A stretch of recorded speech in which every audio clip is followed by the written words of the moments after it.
What's up, everybody? Welcome to the Pick Six Podcast, CBS Sports Daily NFL Podcast. I'm Will Brinson. I'm your host. It's Tuesday, August the 18th, and you know what? We're excited because we get to analytics/Nerd Week rolls on. Joining us for the first time, a very good friend of the program, someone who has their own podcast, the Bill Barnwell podcast. Bill Barnwell, what's up, buddy? Really spoiled it at the last second there. I know. I was like, wait a minute, crap. But actually, it's the Bill Barnwell show, so I didn't even say the right. That is fine. That is fine. The Bill Barnwell podcast is probably a better name for my actual podcast. But Will, you of course are a frequent guest on the Bill Barnwell show, so I'm happy to return the favor here and hop on Pick Six. Well, and we call it like Nerd Week, but that is of course not a pejorative term. I mean, I consider myself a nerd, and the nerds rule the sports world these days. So that's, but it's really more like analytics week. And it's just an excuse, honestly, to get smart people on to talk about football. Aaron Schatz, who you know very well, was on yesterday and sort of did a deep dive into the Football Outsiders Almanac. And I mean, the goal is to kind of get a perspective, or at least I think this is the goal, to get a perspective of, league wide trends, zoom in on some teams and, maybe, enhance the, financial portfolio for people looking to gamble on some futures for the NFL, which we'll talk about later on. We're going to do a little, we're going to give ourselves some budgets and make some future bets. But first, Bill, I want to talk to you about trends for the upcoming season, specifically like on offense. And what do you think we are going to see in this? And by the way, we're recording this on Monday, August 17th. I'm here now. I've been saying for like the past couple of weeks, I don't feel like football's coming. I'm here now. All the training camp tweets came out on Monday and it felt glorious. Our timeline was blessed with grainy shots of guys like working on sleds and various, like high, like mid quality videos of guys running around and catching football. So did you feel like maybe Monday was a turning point for us in believing that football was going to happen? It was, but for sad reasons. Like today was the first day we had real injuries pop up. Like we had that's true. 3 guys go down. We had Trey Wayne's report. Trey Wayne's suffered a pectoral, I believe, and he is going to miss most, if not all, of the season for he was a high-priced Bengals free agent edition. That's a big blow. Although I would think that it's actually, I mean, if you want to spin it positively, it could be a good thing for Joe Burrow because their defense will somehow be even worse than we expect. Yes. More scoring for the Bengals, I think, for sure, on both sides of the ball. On the Cowboys, of course, lose Gerald McCoy to a torn quad for the entire season. A huge bummer as someone who's very high on the Cowboys and the Bengals, for that matter. And then a guy who I don't know about you, someone who I've been stashing on like every best ball team in like the 22nd round of drafts is Jalen Hurd, who reportedly has suffered a knee injury and might be done for the season, which is again a bummer. But for a Niners team that, major question marks at receiver, definitely some opportunities there for a guy like Hurd, who's super talented, missed all of his rookie season. Now it seems like he may miss all of his sophomore season as well. So, I think that was the first sign of got to update, my plans, got to update what I'm seeing here because, guys are actually practicing. And unfortunately, some of them are also getting hurt. No, it's a great point. It was a reminder too. It's like, oh my God, I thought I agree because I'm coming around to the idea of being very high on the Cowboys and people have been complaining about that, to me that we mentioned them too much, but look, they're the Cowboys and they're probably going to be really good this year. So deal with it. It's a reminder that these training camp sessions, especially this year with nobody having worked up to get ready in the form of football related activities in the off season, we could see even more injury. Maybe that's a trend. Do you think we see more injuries in training camp with a lack of a ramp up in the off season in terms of actual football activities? I wouldn't be surprised. I mean, it makes sense. I mean, this is not a normal off season. There was no mini camp. There was no typical ramp up. I think there were, probably some people out there who, leading into training camp thought, hey, we're not even going to have training camp. There's no preseason. So I think we're going to see guys, approach things differently, ramp up differently. There isn't going to be that sort of normal schedule for veterans who are pretty confident they're going to make the roster. And for the young guys, for rookies, I mean, you don't have that, whether it's a game or a joint practice, you don't have that moment to sort of, try and shine or put your best stuff on tape or put your best stuff in front of coaches. So you're sort of stuck. Like, you have to go that hard every single day at this point to impress coaches. So, that may cause more guys to get injured, unfortunately. It's obviously not ideal. And I think that the other tough part is that as we get into the season itself, we're not going to see players have the same sort of tryout structure. So, teams aren't going to be able to bring in 5 guys for a tryout if their kicker gets hurt. It's going to have to be more about the guys in your building, the guys on your practice squad, and the guys who you have locally who are able to go through quarantine. So it's just fundamentally different. I think you have to approach it differently as a player, as a coach, as an executive. And I think if you're an analyst or a fan, just have to expect different things out of each individual player and what they're going for this season. By the way, the Waynes and the McCoy injuries are so devastating too for those particular teams, just because they were, you do free agency, under the auspices of filling major holes in your roster that you believe are important, and you dole out guarantees to these guys. I mean, Trey Wayne's, just going to have a $10 million cap hit in 2020, and he's probably not going to play many games. I mean, Gerald McCoy, a 1-year deal, but $8 million. I mean, this is not it's a game of inches, but it's also a game of inches within the construct of the salary cap. 100%. I mean, Trey Wayne's on a 3-year, $42 million deal. You're really expecting 2 years out of that contract, and then you're going to, decide what you're going to do next.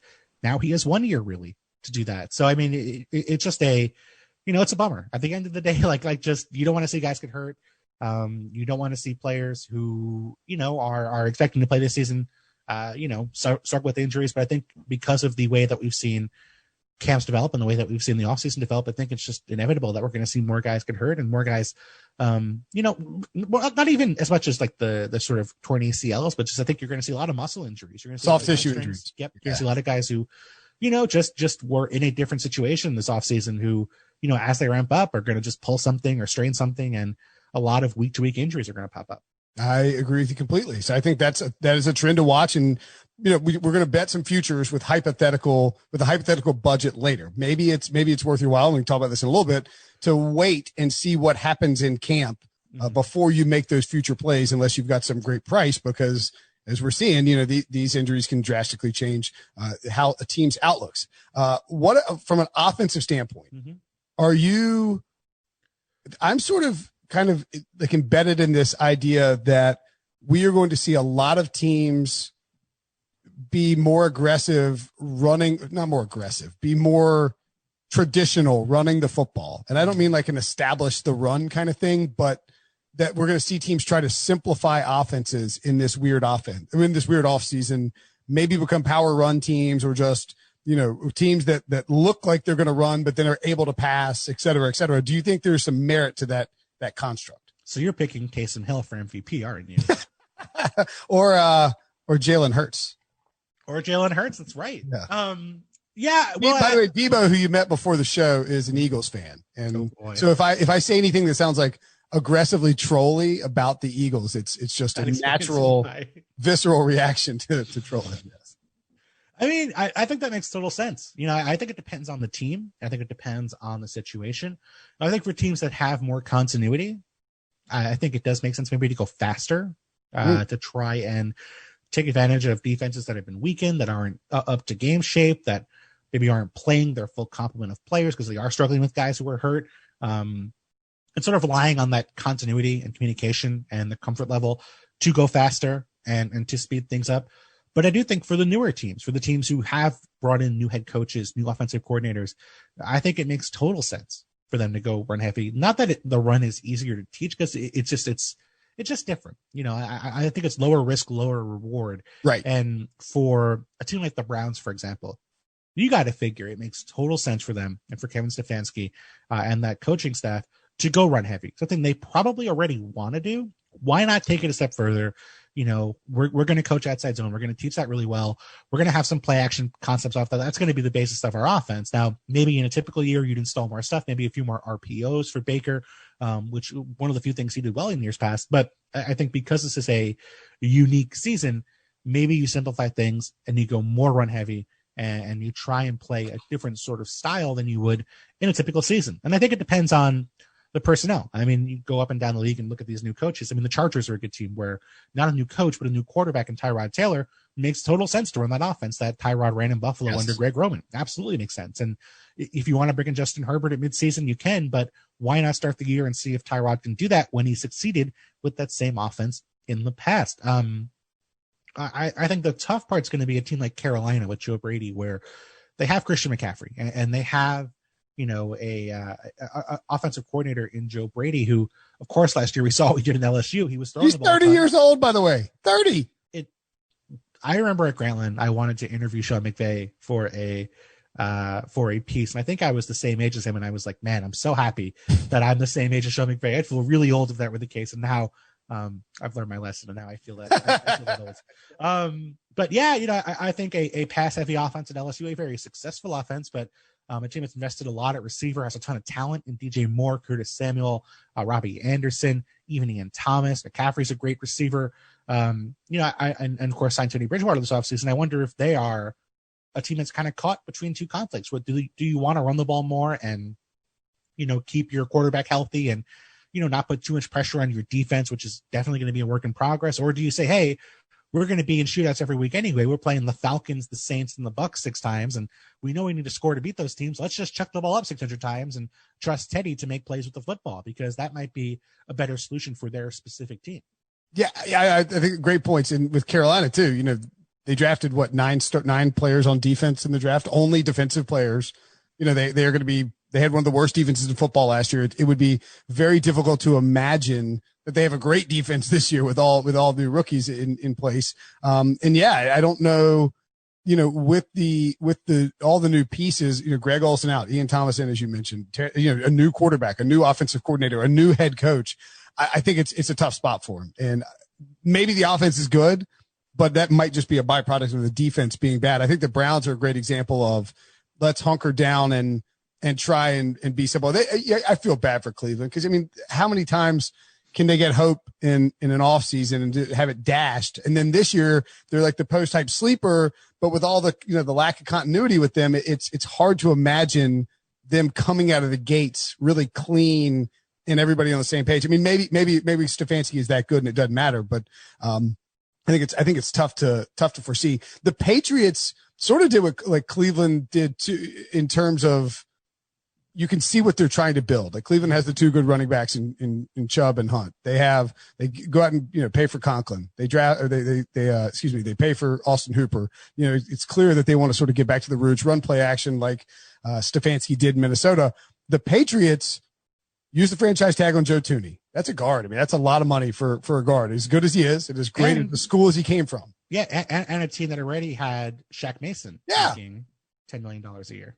Right. And then they draft Devin Asiasi and who's the other guy they drafted? They had they go back, they use the two picks on the tight ends like they did with Gronk and Aaron Hernandez. And I'm not saying that Asiasi and Dalton Keene, who's a other 3rd round pick, are going to be those guys, but they invested high picks in them. They've gone out and they have added talent, if you will, at the running back position to Lamar Miller. They drafted Damian Harris in the 3rd round last year. Sony Michel is there too.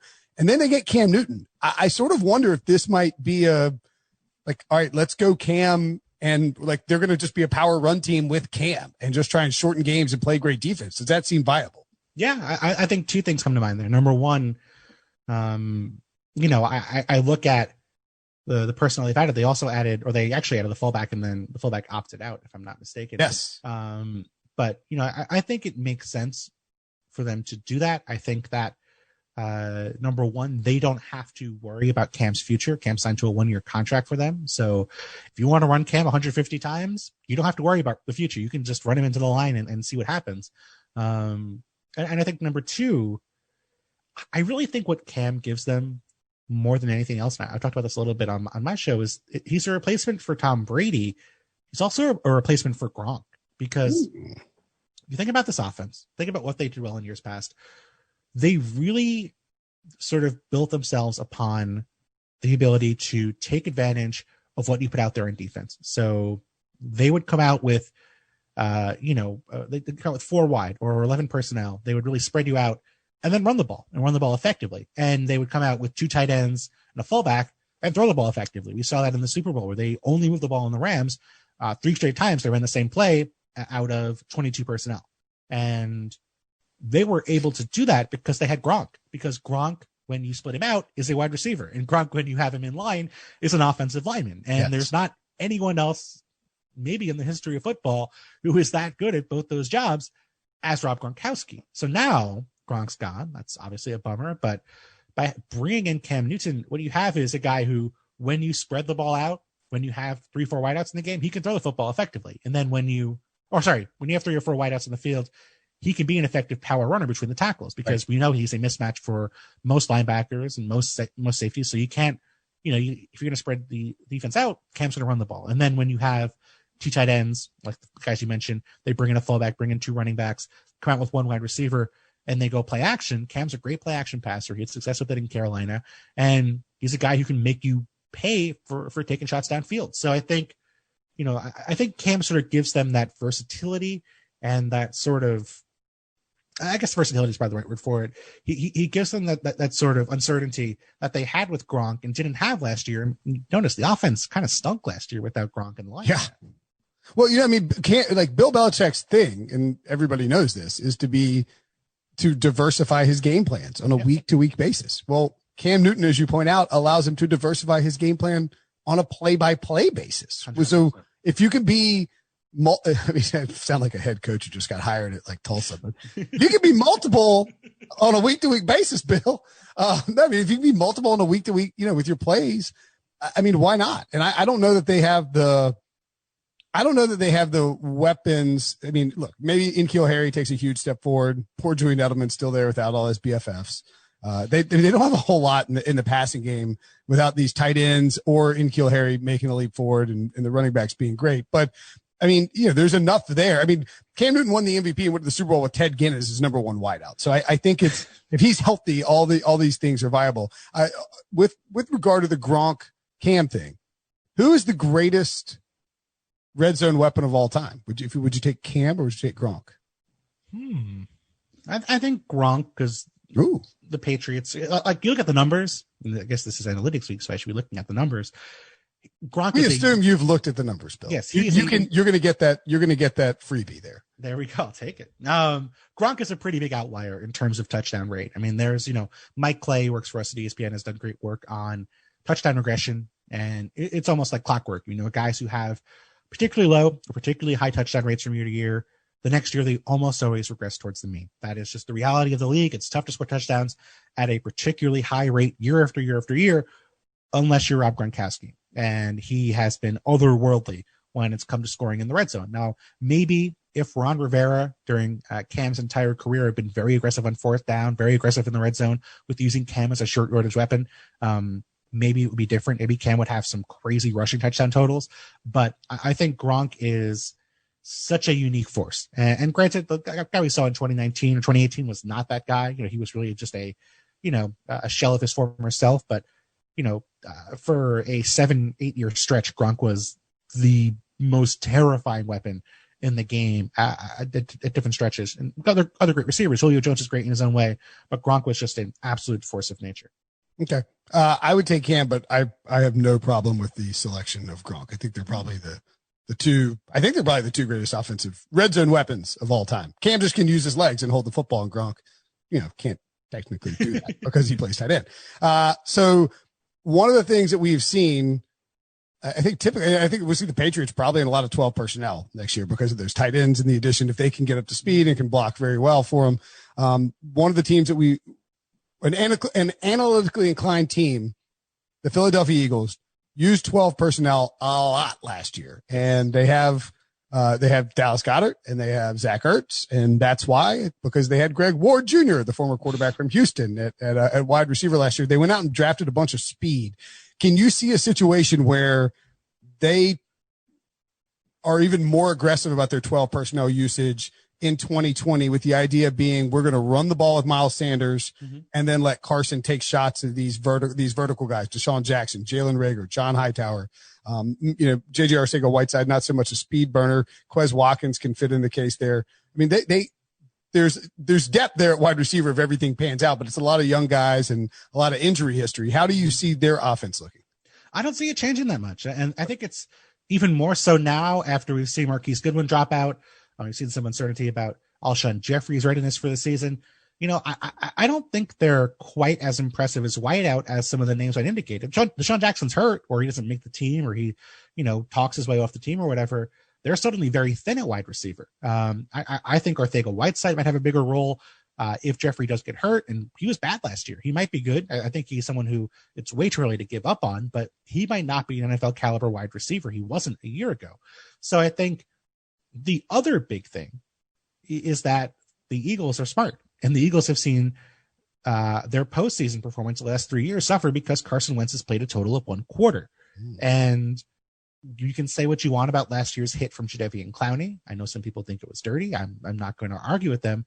But what I'm going to say is that I think the Eagles are going to place a priority on keeping bodies off Carson Wentz and giving him safe throws to make. And I think at the end of the day, you can dial up plays where you have a speedy weapon who is not going to be, get downfield quickly, and Carson doesn't have to hold the ball all that long.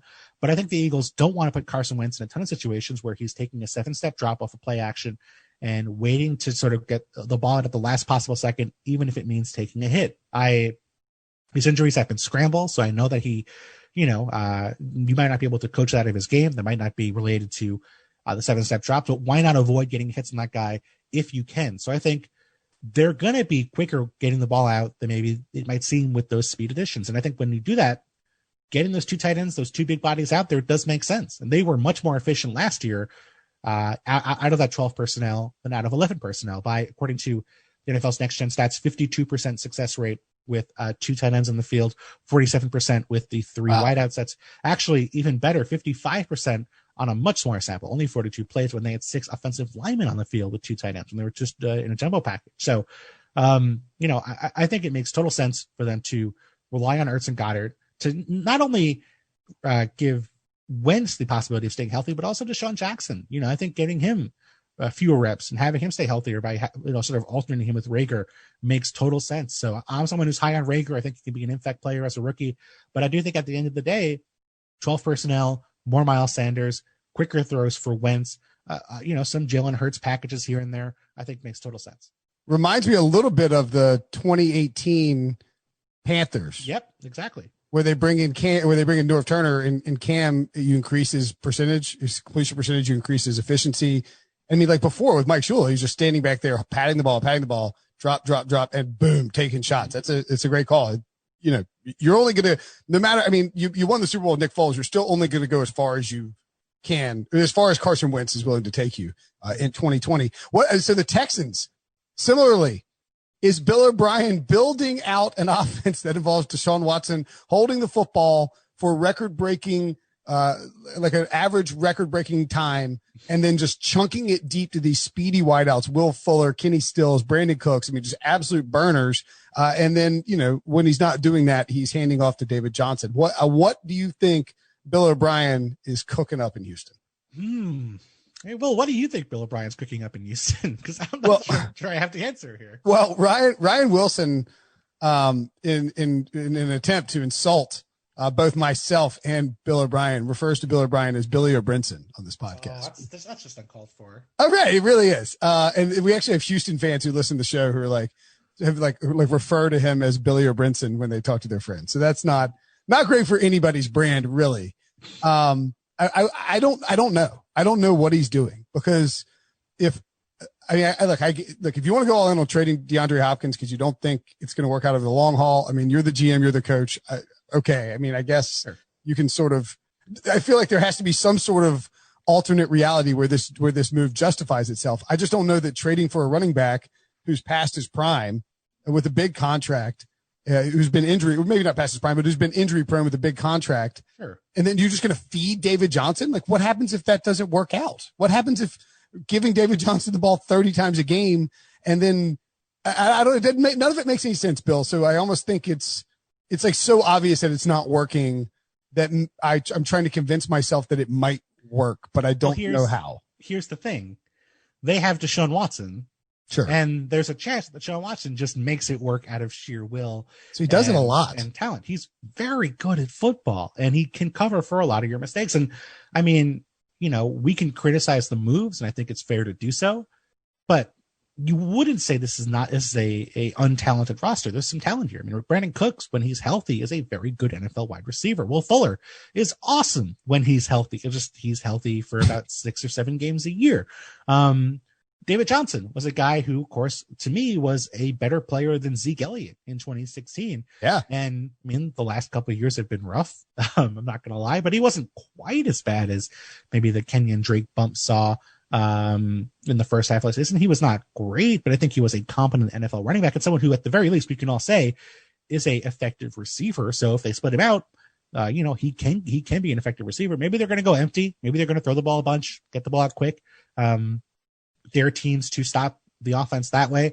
The offensive line should be better. So hopefully they protect, they do protect Sean Watson a little better. But as Rivers McCown pointed out in the Football Outsiders Almanac 2020, speaking of Aaron Schatz, the offensive line investments haven't made things all that much better. Sacks and hits and hurries tend to be a quarterback stat. And Deshaun Watson, for all of his strengths, is someone who does hold the ball, holding the ball, loves to extend plays, and that can be a blessing because you make magic happen. It can also be a curse because you turn the ball over and make mistakes and get hurt. And I have to admit, I don't want to read another story about Deshaun Watson not being able to travel via plane and having to take a bus 15 hours to Jacksonville or however long it took to get from Houston to Jacksonville. So I would prefer that he stay healthy, and the construction of this offense doesn't lead me to believe that they're in a great position to make that happen. But I think if you think about it as Cooks and Fuller sort of being, how would I put it? Sort of being insurance for each other, you might hope that's how it turns out. I mean, so you're hoping they brother-in-law it, where one guy's healthy 6 games, one guy's healthy 10 games, or something like that. You know what I mean? Yeah. They're not both injured at the same time. Yeah, exactly. And I think this is a team that the comparison I've made is this is like the Tony Romo era Cowboys teams, where they have 7 or 8 players who, when they're healthy, are absolute superstars. You have Watson, you have David Johnson, you have Laremy Tunsil, Brandon Cooks, Will Fuller, J.J. Watt. The list gets thinner from there. But Whitney Merciless is very good. Bradley Roby is a solid corner when he's healthy. Justin Reed's really promising. They have a core of guys where if everyone stays healthy, they have 3 cornerbacks who are former first-round picks. Right, and a second-rounder in Lonnie Johnson from last year. I mean, they have a core of guys where if those guys all stay healthy, they're a scary football team. When we saw last year, this is a team that, came within a 58-yard field goal of beating the Saints at home in week 1, a team that honestly blew out the Patriots. I know the final score was 28-22. They dominated that game. And then it's a team that the following week lost to the Broncos. They were down 38-3 at home to Drew Lock in the second half. I mean, it's like this team has to stay healthy. They have to believe in themselves. They have to be consistent from week to week, and they have to get hot in the postseason. And then I think just the nature of this particular year makes it very tough to believe that they're going to be able to stay healthy all season. Yeah. All right. I can, maybe that's what he's building. That's a great comp on the Jerry Jones things. By the way, I told this story yesterday when Aaron was on, but because you also worked at Football Outsiders, I'm going to tell you this too. So Ryan Wilson was back in 2006, was writing the blurbs for Football Outsiders in the little blog or whatever, right? You know what I'm talking about? Mm-hmm. I remember. And on April 18th, I found this since yesterday, April 18th, 2006, 11:42 a.m. by P. Ryan Wilson. I saw Adam Schefter mention this last night on Total Access. There's absolutely no way Houston wouldn't draft Reggie Bush, right? I mean, that's to be the definition of a pre-draft smokescreen. In related news, the Texans visited with linebacker Jeff Lageman earlier this week. So Ryan writes this, and a couple hours later, he gets an email from Adam Schefter that says, "Just watch." And we have no idea if Schefter remembers this or not, but I find it hilarious. Ryan definitely remembered it. I don't think he even has the email left in his Gmail anymore, or his Yahoo Mail or whatever it is. But we told Aaron that, and I thought you would appreciate that as man. I would politely request that my past archives at Football Outsiders not get searched in the same way, because I promise you, I said some very stupid things back then. I got a couple things right, but we're all young. I am thrilled that for whatever reason that AOL is a bungling clown show and managed to allow Fan House to become destroyed in all of my archives and the thing. Because back in the day, Bill, you could write whatever you wanted on the internet with like little to no repercussions. Like you could say mean, snarky, sarcastic things that just wouldn't fly in an article on like CBS Sports or ESPN today. Dude, Terry Bradshaw died on the blocks one day. That's right. That's right. He died on the internet. Terry Bradshaw died. Even as recently as 5 or 6 years ago, Eddie Lacy gained 40 pounds in a day and then dropped it. That's right. I once did a very mean Photoshop of Jamarcus Russell. Oh. And you know what? It was amusing at the time. I regret it now, and I'm glad that it's gone. So, yeah. I think it's a little more responsibility these days, which is nice. We're older, we're smarter, but maybe not wise. Some of us are wiser. All right. Let's take a quick break. And when we come back, we will tell you what futures we're going to bet on. Okay. So the idea here is that we are going to spend $500 each. This is a hypothetical budget. I don't know why I came up with $500. I figured we'd do less bets. And, anybody who's listened to me on Bill's podcast knows that typically speaking, and by the way, it is odd having me host and you analyze, but I think it's probably better content, or at least the analysis part of it is better content anyway. Usually it'll go long. So I didn't want to go long. So I wanted to keep the budget fairly tight. We're going to do win totals, week 1 lines, MVP, rookie of the year, any sort of future that you want to bet. And I guess we can go back and forth. I think that we have the same number. Yeah. We basically have the same number of things. Bill, I will let you start because you're the guest, obviously. Oh, and this is how we're going to spend. So you can spend $500. Go away. Spend your money. Okay. Here's my first bet. Okay. And I'm not someone who believes that I can bet NFL sides very well. I'm sure I can succeed here or there, but I think if you gave me $1 million and told me to bet NFL sides for 10 years, I would have probably like a 50% success rate, which would not be. You'd have like $750,000 in 10 years. Exactly. Right. Like I would not lose at all, but I would probably not win a lot either. So I don't typically want to bet a side, but one place I feel like makes sense is week 1. The Denver Broncos are hosting the Tennessee Titans, and they are 1.5 point favorites. And the reason I feel pretty confident about the Broncos, there's a few reasons why. You go back through history, the Broncos have typically been very good in September when they have been at home. And the biggest reason why is not because the Broncos prep for the season better or because they are great in training camp. There's nothing like that. The reality is the Broncos have altitude. And across the league this year, there are teams who have an incredibly strong home field advantage, or have had that in the past, who are going to lose it. The Seahawks have maybe the loudest fans in all of football. The Chiefs have the loudest fans in all of football, maybe. Those teams don't have fans this year. So they're going to lose that element of their home field advantage. The Broncos have loud fans, but the fans are going, oh, they still have altitude. It's not going to suddenly be sea level in Denver. So that's still going to be an issue. That's still going to be a home field benefit for them. On top of that, this is a shortened preseason, or it's a non-existent preseason. There's no preseason games. There's just a bunch of padded practices. I would not want to be Tennessee heading into week 1 with no game experience over the course of the season. And then you're playing at 5,000 feet above sea level in week 1. So to me, I feel like the Broncos are pretty comfortable favorites in that particular situation. Even though I think Tennessee is a better football team, I hate that spot for them in week 1. That's a great call. I haven't spent a ton of time out in Denver recently, but I did go out to Red Rocks. I think it was last summer. God, it feels like 12 years ago. And saw a concert there. And this is, you can make he's out of breath at a concert jokes all you want, but you climb those stairs. Yeah. And you're breathing hard, man. You can feel it. It feels weird. It's a little spooky because you're short on breath. And I would anticipate that that's a great call. I would even add that, there wouldn't be anything wrong with betting the Broncos first half line either. Mm-hmm.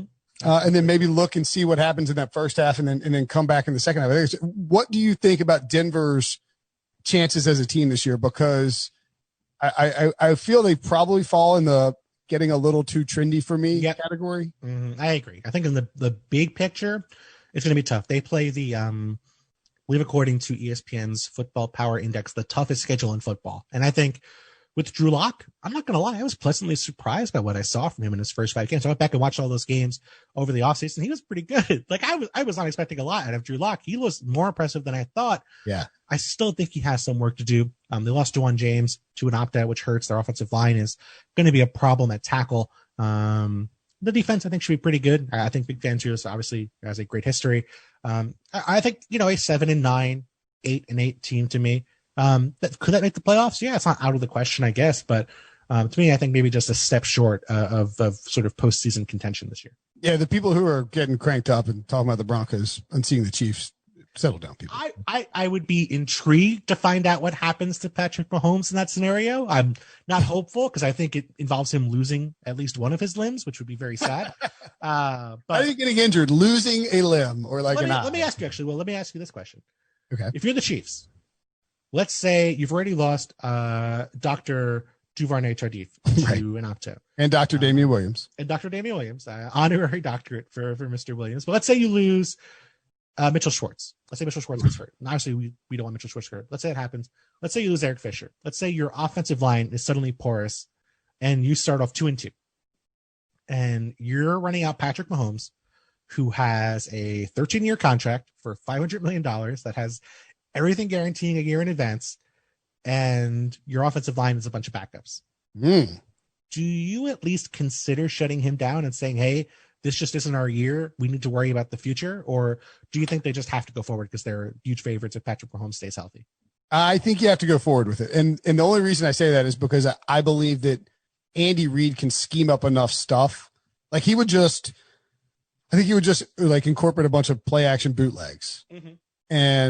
And then maybe you try to lean on your defense and utilize a passing attack with Clyde Edwards-Helaire, whoever they have how am I forgetting his name? I drafted him in the 6th round last year. Darwin Thompson. Yeah, try and use these guys to create a running game, sort of like the Patriots do with the short passing game, and just get the ball out quick and tell Mahomes that he can't hold the football. Because I do think that the Chiefs, we talked to Aaron Schatz about this yesterday. The top tier teams are so much better than the rest of the teams in the NFL, it feels like, but with the Saints and Ravens and Chiefs in this shortened off season, they have so much continuity with all three of those teams that it stands to reason they have a very good chance of getting back and making a deep playoff run. So I would gamble with it, but I don't think it's insane to at least consider the idea that we can't have this guy suffer an injury that keeps him out past next offseason. What are the chances that Jason Avant catches a pass for the Chiefs this year? Probably like 80%. 80%. I don't know. You can tell me anybody for the Chiefs or the Eagles. Anybody for the Eagles or Chiefs, and I will believe that they kept a pass. I don't have either of the Eagles or the Chiefs in my money, but I do have the Arizona Cardinals. I'm going to put $130 on the Arizona Cardinals over win total at 7 to win 100. I'm talking about the Broncos being trendy. Well, maybe the Cardinals are trendier. I don't know. Kyler Murray 20-1 to win the MVP. I don't think that's bettable at this point. All the value of him being the next Lamar, the next Mahomes has been sucked out. But I do think that Arizona made a lot of subtle moves defensively, and then also added Isaiah Simmons in the draft. Of course, they traded for DeAndre Hopkins. And I think Cliff Kingsbury down the stretch last year got so much better at being an NFL head coach that I like what Arizona's putting together. My biggest hang up here, and I think it would be the case for a lot of people, and the reason why they might not get as much buzz is the division is very tough. But I am quite bullish on Kyler Murray. He spins the deep ball incredibly well. I think the offensive line should be better. Marcus Gilbert, losing him hurts. I don't know if Josh James will be ready out of Houston as a 2nd round pick, but I think there's a lot of upside here for Arizona. Yeah. I mean, they're a trendy pick. I will say that much. They are, absolutely a trendy pick, and I think they will improve, for sure. I don't know. I mean, I think if you have to get to 8, that's not impossible to imagine. I think if it was 6.5, I'd feel better. Yes. But I could absolutely. If it were 7.5, I don't know that I would do it. Right. And I think that, being able to push at 7 is nice. Yes. Do you think that Kyler Murray has that leap that Lamar Jackson and Patrick Mahomes took? Or I don't think it was you who pointed it out, but it could have been. Somebody said, he did already have an awesome rookie season. So, Lamar played half a year. Mahomes played one game. So there was a huge gap to make this big leap. Maybe it's asking too much for Kyler to make that big leap. Maybe Wentz might be another example where it's a guy who was decent as a rookie. Murray played better than Wentz as a rookie for sure. Yeah. I could buy it. I do think that I'm more concerned about the offensive line than you are. I mean, losing Gilbert is a problem. DJ Humphries is a guy who hasn't been healthy as a pro until I think last year. I mean, a guy who didn't play at all as a rookie, no 16-game season before 2019. I think if you lose him, you're suddenly in real trouble with that offensive line. So you were allowed to say that my bet is bad, Bill. You're asking me about Kyler though. Yeah, that's fine. I think Kyler will get better, but I think I don't anticipate the sort of jump that we saw from Lamar. I feel like it could happen. Wouldn't be the most shocking thing in the world, but I feel like it's very trendy. And I'm not saying it's Mitchell Trubisky, because that's not. Kyler is much better than Mitch Trubisky, but like that is the sort of confidence that I'm seeing about the MVP bets for Kyler, where it's like he's getting bet to the point where it doesn't make sense. Now you can't take him at 20-1. It's just terrible odds. Just don't do it. I think Mitch was 22-1 last year, or even no. He was like 150 last year. No, we'll say by the end of the season, by the end of the preseason. Oh yeah. Maybe he got bet down to like 30 or something to 1. But I mean, like, I don't think he ever got lower than 20. I hope he got 20. Yeah, because I think he was 22, and that was the point where the bookmaker, who was a Bears fan, was saying, I don't think this is a good idea. People are wasting their money, which is a bad sign when the bookmaker, who is a Bears fan, is telling you that. Right. I don't know. I mean, I put something in my column today, and I think it's probably going to make people upset. But I saw that. It was you did a bunch of props. People should go read this. What was it? Kyler Murray rushing and passing yards -4.5 over Lamar Jackson. Is that right? No. Actually, a different one. Okay. I did a different one with Kyler and Daniel Jones. Ooh. Daniel Jones, who, by the way, last year, and this is what I put in my column, on a per game basis, Daniel Jones started 12 games. Kyler Murray started 16. Daniel Jones averaged more fantasy points than Kyler Murray did last year. Wow. And I don't think Daniel Jones has that sort of upside to be a Lamar Jackson, obviously, or a Patrick Mahomes. But he didn't get a single snap last year with his 5 weapons, with Saquon, Sterling Shepard, Evan Ingram, Golden Tate, Darius Slayton. 0 snaps with those 5 guys last year. If you're looking for a guy who's not getting that sort of hype, who could make a leap, I would go Daniel Jones at whatever he is for MVP over Kyler at 20-1. I would agree with that.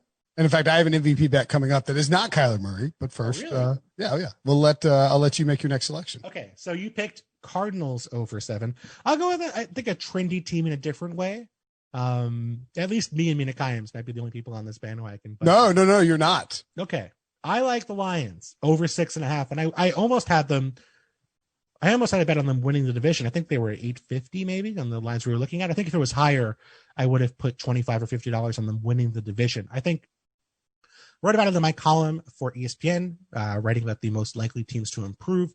Not a lock by any means. 3-12-1 last year. Not sure Matt Patricia's a good coach. I think some of his players probably hate him. At least the players who leave seem to say they hate him.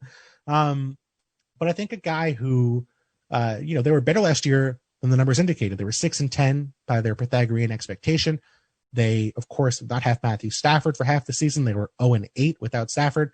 No reason to think Stafford's going to miss half the season again this year. Of course, I said that about Cam last year, and Cam missed pretty much the entire season. So, all bets are always off. But I think if you're going to take a risk, I would go over 6.5. I think they have a very viable shot at being an 8-9 win football team. And I think that, the team last year who were in this sort of boat where it was the most obvious factors about them improving all added up were the Niners. And they were a team that were in my column last year who went off, I think, at 8 was their over under a year ago, and they won 13 games. So, I mean, it's not, I don't think the Lions have that sort of upside, but I do think they could be a playoff team this year.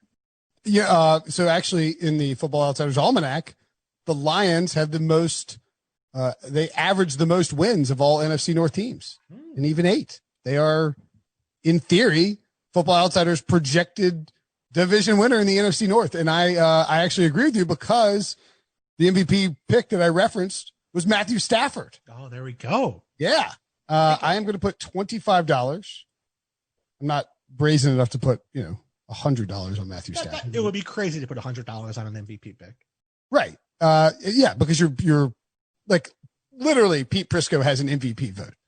Like you're allowing Pete Prisco to decide the fate of your hard-earned cash. It's not like it's, most passing yards or most rushing yards. Right. Whether it's just statistical analysis and then who has the most wins. There is a narrative driven pile of crap that can change an MVP race. I would not call Pete Prisco a narrative driven pile of crap. That's mean, Will. You should see what I call him on our text thread with him. It's far worse than that.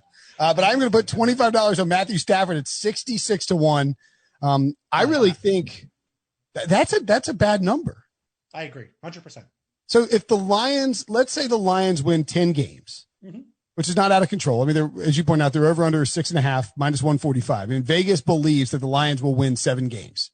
That's sort of where they target them, right? And then if a couple of things go their way, and they didn't have anything go their way last year in the first couple of weeks of the season, and then Stafford got hurt. And Stafford stays healthy for 16 games, which, is not always guaranteed with him, but he's been healthier than people think. Yeah. If he has the sort of season that he did last year where they're running the football, they should be more effective adding DeAndre Swift now, who's a better pass catcher than Kerryon Johnson. They won't have to lean on Kerryon Johnson, and they won't have to go to Bo Scarborough if Kerryon gets hurt or anything like that. You have an offensive line that looks like it's improved, at least on paper.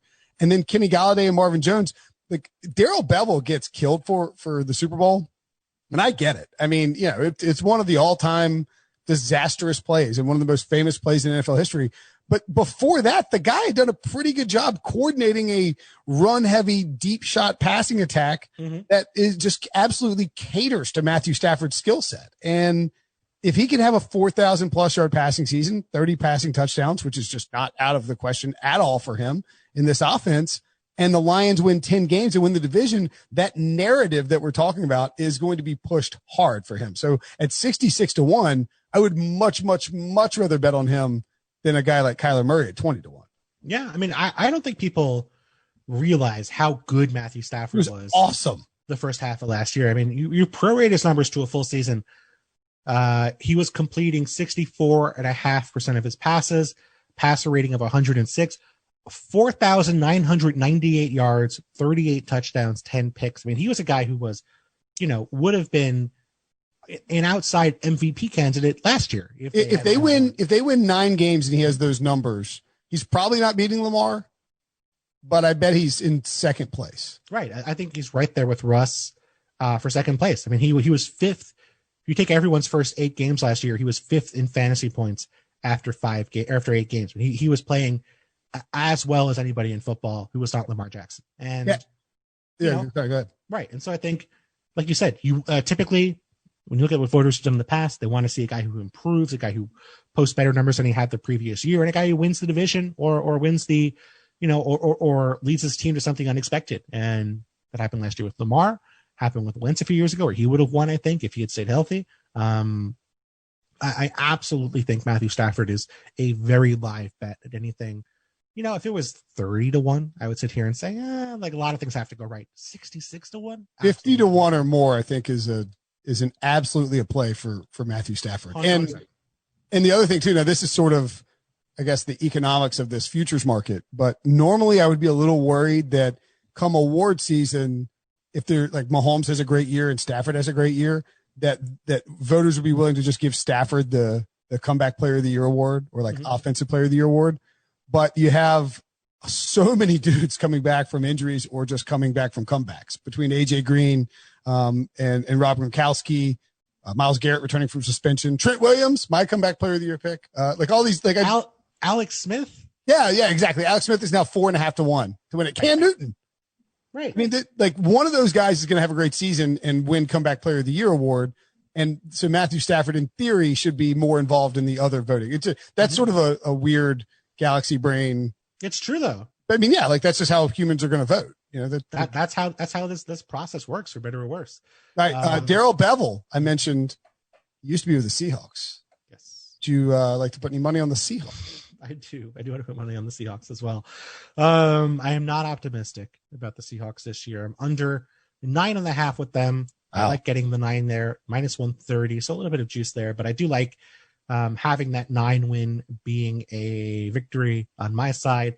A team that last year won 8.2 expected games. That is not likely to happen again. I know people are going to say, hey, Russell Wilson is magic and he's going to make that happen. Russell Wilson is magic. He is incredible. I think he was the second best quarterback in football last year. He was 500 in close games before last year. And then he was, I believe, 9-2 in those games a year ago. It's just no precedent for him doing that. A team that was by adjusted games lost, the Stat of Football Outsiders, one of the healthier teams in football, a team that benefited significantly early in the season from playing teams who were weakened by injuries to their best players. A team that is even though their schedule was tough last year, are going to be playing a very tough schedule, you would figure, again, this season. I think a team that, even though they added Jamal Adams, and I think Jamal Adams is a great football player, I have major concerns about their pass rush, major concerns about their defensive line. I have concerns about their offensive line, and I think they're going to lose some elements of home field advantage by virtue of not having their fans in the stadium. So to me, I'm thinking a 7-9, 8-8, or 9-7 season for the Seahawks this year. Look, here's my thing with the Seahawks. The argument that can be made for why this is a bad choice is essentially just, but Russell Wilson. Yeah. Like, that's all there is. And that is concern. When I am concerned by that argument, and I think everybody should be, when your only viable argument is, but the quarterback is magical. Like, that's not a great argument against it. I think this is a very good number by Las Vegas too, who learned their lesson last year when they set it at 8.5. I wouldn't be surprised if Russell scratched out 9 wins in a full 16 game season, even with, luck kind of turning against them, maybe because the defense gets better for different reasons, but they have to win 10 games to cash this. And they have to play the 49ers twice. They have to play the Rams twice, who, by the way, won 9 games in a terrible year. Mm-hmm. Like, the Rams are being just outright dismissed. They have to play the Cardinals twice, who I mentioned that I am very high on. Their schedule is not easy. They're, incorporating new pieces, and they have those weaknesses on the defensive side of the ball. I mean, it makes a ton of sense. Their running back group is a mess. That's supposed to be their strength. And they had to bring in Carlos Hyde because, by all expectations, Rashad Penny not going to play much. Chris Carson banged up. I just think you can have concerns about how they're going to operate. And I don't trust Brian Schottenheimer and Pete Carroll to just go out there and hashtag let Russ cook. Are the Lions? Are the Lions the new Seahawks or the new Chargers? Oh boy, I don't know if I want to make any Chargers comparisons on this podcast. I'm just too scared about talking about the Chargers with you. Only bad things happen when. Well, you'll be glad to know, Bill, that I've moved on to the Chargers. And in fact, my next bet is the Colts to win the AFC South. The new Chargers, new Chargers, the Indianapolis Colts. I struggled with this one a little bit on what to do with the Colts. So to win the AFC South, they are plus 140. So I'm going to put $100 on the Colts to win the AFC South. I think one of the things, and I'm just curious about what you think from, just a value perspective. So, and then we're looking at odds from William Hill. The Colts to win the division are plus 140. The Colts over total is 9 wins plus 100. So you would need at least 10 wins. Mm-hmm. And the Colts to make the playoffs is minus 160. I think that obviously making the playoffs is more likely than winning the division. You have more outs there. You can win 9 games and push and not win the division. But I thought that the plus money, I don't want to lay the 160, even though I think that is very likely. And I believe the division is a little bit weaker. I'll take the chances on the Texans getting injured and the Titans regressing to the mean a little bit. So I took the value on the Colts at plus 140. Would you go to a different direction if you were taking the Colts there? I think if you're confident enough in the Colts to make the playoffs, which I think it seems like you are, and I agree with you, I think it makes sense to kind of go and try and get the extra value with the division. I mean, I think you think about what the public's thinking about this division. Houston has a ton of stars and made some ugly trades, but they won the division last year, made it to the divisional round. Tennessee, of course, made it to the AFC Championship game. I mean, I know that people want to think that is the true level of talent for Tennessee. They're not going to score 100% of the time in the red zone. They're not going to stop the other team 80% of the time in the red zone, wherever it was until the Chiefs game. They beat a pretty mediocre Patriots team because they came up with they basically had a bunch of fourth down stops. And I think that's not, I don't want to disparage them because I think they are a good team. I think they're going to be in the same place they were a year ago, but the regular season edition of this team, as opposed to the playoff edition of this team. And also it's not shocking to think that, an offense that's built around Ryan Tannehill might collapse because Ryan Tannehill has major injury issues in the past. I think they're going to be a good team, but I don't think they're going to be the team we saw in the playoffs a year ago. And I think that's what the public is going to think about them. Just what they saw them doing last is almost making it to the Super Bowl. I think that if you have faith in the Colts, I'd rather try to get the extra value. And I do think that, having the extra team in the playoffs is going to make those lines a little, obviously changes the way that we think about the math when it comes to taking the playoffs. But I do think that the Colts are a little more likely to make the playoffs than that number indicates. Okay. All right. So you're fairly bullish on the Colts, but not. Yeah. Right. I mean, there are reasons. I'm with you. Yeah. I'm with you. What else you have? My last bet is going to be on a team to not make the playoffs. Ooh. And a team that I think a lot of people would expect to make the playoffs. It is the Green Bay Packers, a team that was 13-3 a year ago. They are plus 120 to miss the postseason. And I know if they get an extra team, I in the postseason, I know that they are a team that went 13-3 a year ago, but I laid it out in my column on ESPN on teams most likely to decline in 2020 alongside the Seahawks. Packers were 9-7 last year by expected points. I don't know if you've heard, Will, not a lot of people are very impressed with what they did this offseason to improve their roster. And I think that there's they were very heavily dependent on interceptions last year on defense. Their turnover margin was pretty significant. Those are not typically year to year, very reliable and consistent indicators of things that are going to happen again. Their schedule is going to be, I think, reasonably tough. I think the division is going to be tougher with the Lions playing better. The Bears, by the way, sort of similar to the Rams, a disaster year where they went 8-8. It wasn't like they were terrible last year. They just weren't as good as people were expecting heading into the season, especially if you happen to be a Bears fan. Right. A team that's always one Aaron Rodgers injury away from disaster. I know they have Jordan Love. Maybe I think Jordan Love is better than, Tim Boyle. Maybe. But, we don't know. And I think he threw 17 interceptions for Utah State last year. Yeah, not ideal. I just think he might struggle to come into the NFL. Sure. Offensive line, defense, very healthy last year after a couple of injuries early in the season. They lost Lane Taylor early in the year. They lost Oren Burks, who was like a rotation guy at linebacker in preseason. Otherwise, they're two sides of the ball extremely healthy last year. It's tough to count on that happening again. I see them being a 8-8 team, and I don't know if that'll be enough to make the playoffs in the NFC North. I'm with you. I think we talked about this previously, and then clearly they were going to be in your column for teams that would regress. I mean, the Seahawks and the Packers, it's a little tougher this year to pick teams who will miss the playoffs because, as you point out, the playoffs are expanded. Yes. But gosh, if you're picking two teams who have check every box on the statistical, analytical regression of a professional football team from one year to the next, it is the Seattle Seahawks and the Green Bay Packers.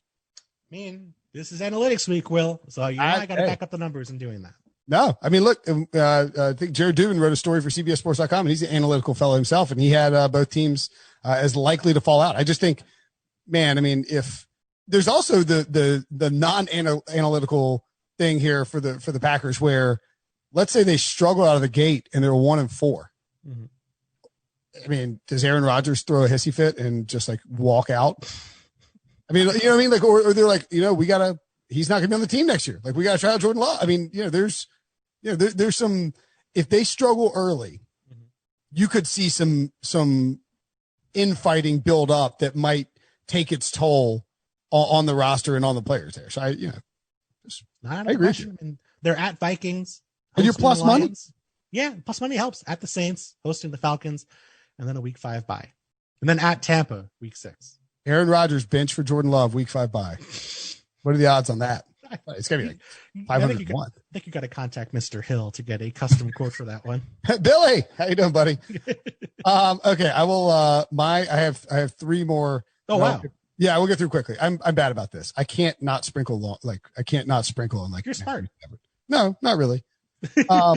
So this is one that I've come around to recently with the departure of various players, the remaining constant that is Adam Gase, and a total lack of faith in. I think Joe Douglas is doing the right thing and building the Jets the right way, but I don't think, Bill, that they have any amount of continuity going right now on offense. You lose C.J. Mosley to opt out. You trade Jamal Adams.